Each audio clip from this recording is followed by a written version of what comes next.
Magandang umaga mga ka-cultured, ako po si Bryce at maligayang pagdating sa unang episode ng ating programang Cultured. Ang layunin ng programang ito ay ipakita sa inyo ang kahalagahan ng ating kultura at mga tradisyon sa bawat komunidad. At paano natin ito mapapangalagaan at paipagmamalaki sa mga susunod na henerasyon. Ngayong gabi, makakasama natin ang isang espesyal na panauhin na si Ginang Susie Garcia Villanueva, ang hepe ng Tourism Office ng Baliwag, Bulacan. Si Ginang Villanueva ay magbibigay sa atin ng isang masusing pagtingin sa mga makulay na tradisyon, kasaysayan ng Baliwag at kung paano nila pinapahalagaan ang kanilang kultura. Magandang gabi po, Ginang Villanueva, at maraming salamat sa pagtanggap sa aming imbitasyon. Hello, good evening. What initiatives or programs are currently being implemented by the local tourism office to promote and preserve the cultural heritage of Baliwag, Bulacan po? Ayan. Actually, before ko sagutin yung sagot mo, gusto ko lang magbigay ng information about the office itself. So, previously, magkaiba yung Arts, Culture, Heritage Office and then yung Tourism Office. So, ngayon kasi, ginawan siya ng ordinansa, creating it as a bigger office, which is na yung Baliwag City Arts, Culture, and Tourism Office. So, in that way kasi, para mas streamline na lahat ng programa na dalawang opisina.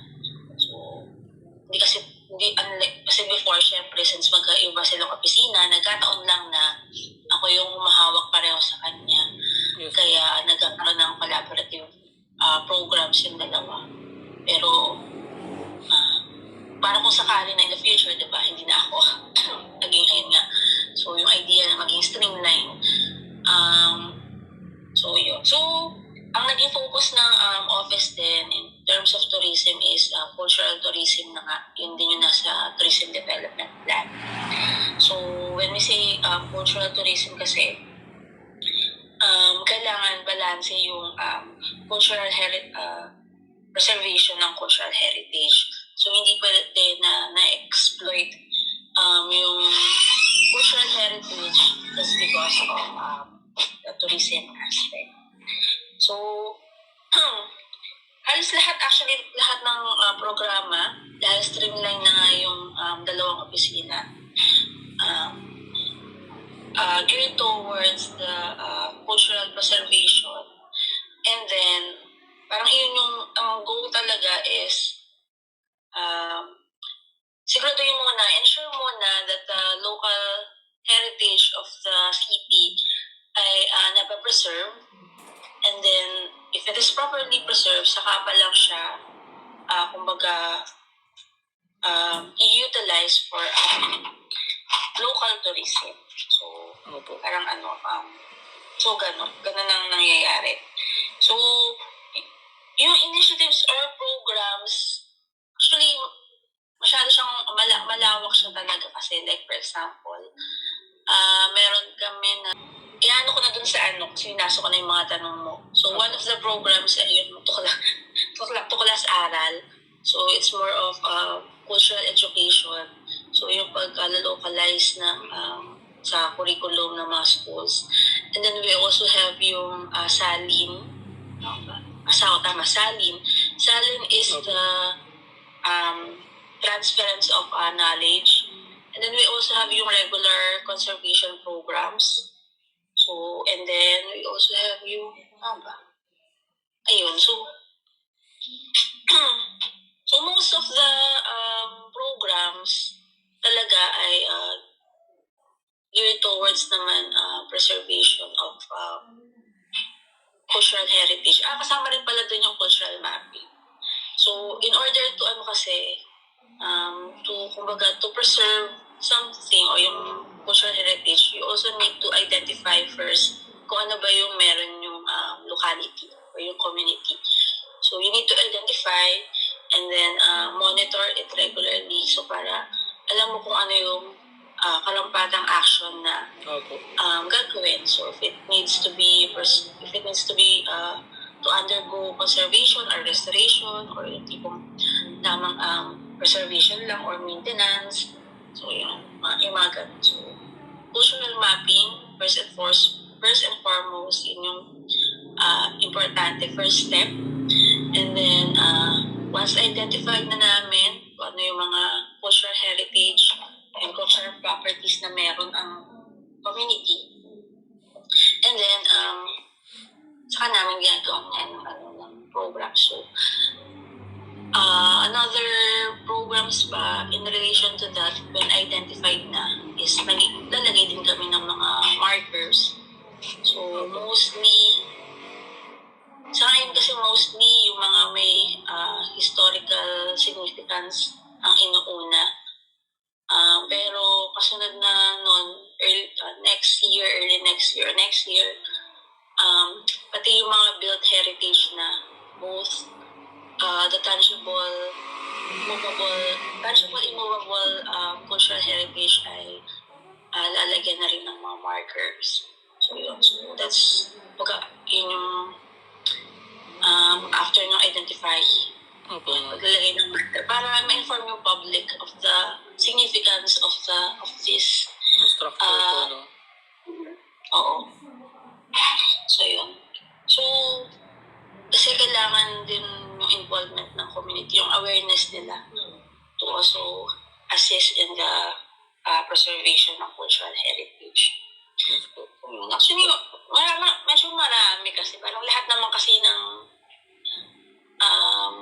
programa, kumbaga, ng opisina ay yun yung malaking bahagi or yun yung mandato for preservation of cultural heritage.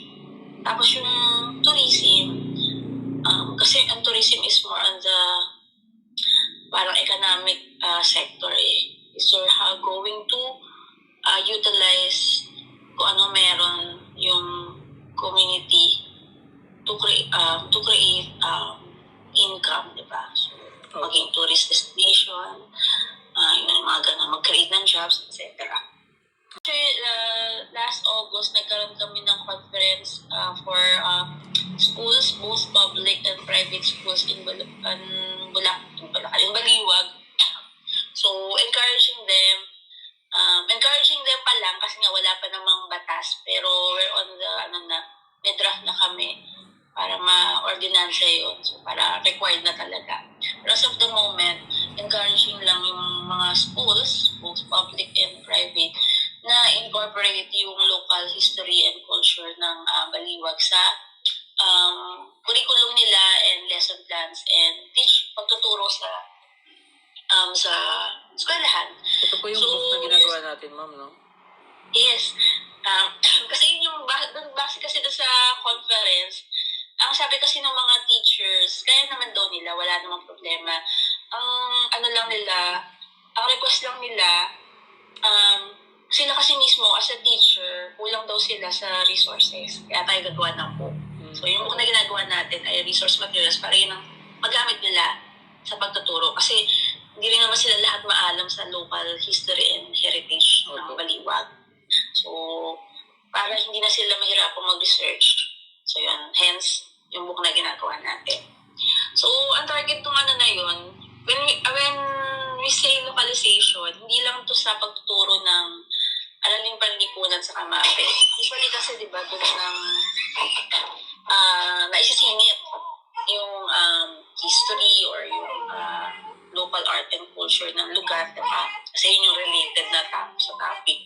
Pero yun ang pag-usapan namin with the schools, when we say localization, ang target kasi talaga natin is ma-familiarize yung mga students. So, hindi lang talagang teaching them by the book na ano yung history ng Buntalhat, ano yung Buntalhat, ano yung proseso. But to create awareness na nag-exist itong Buntalhat. So, ibig sabihin, kahit sa ang subjects, English, Math, Filipino,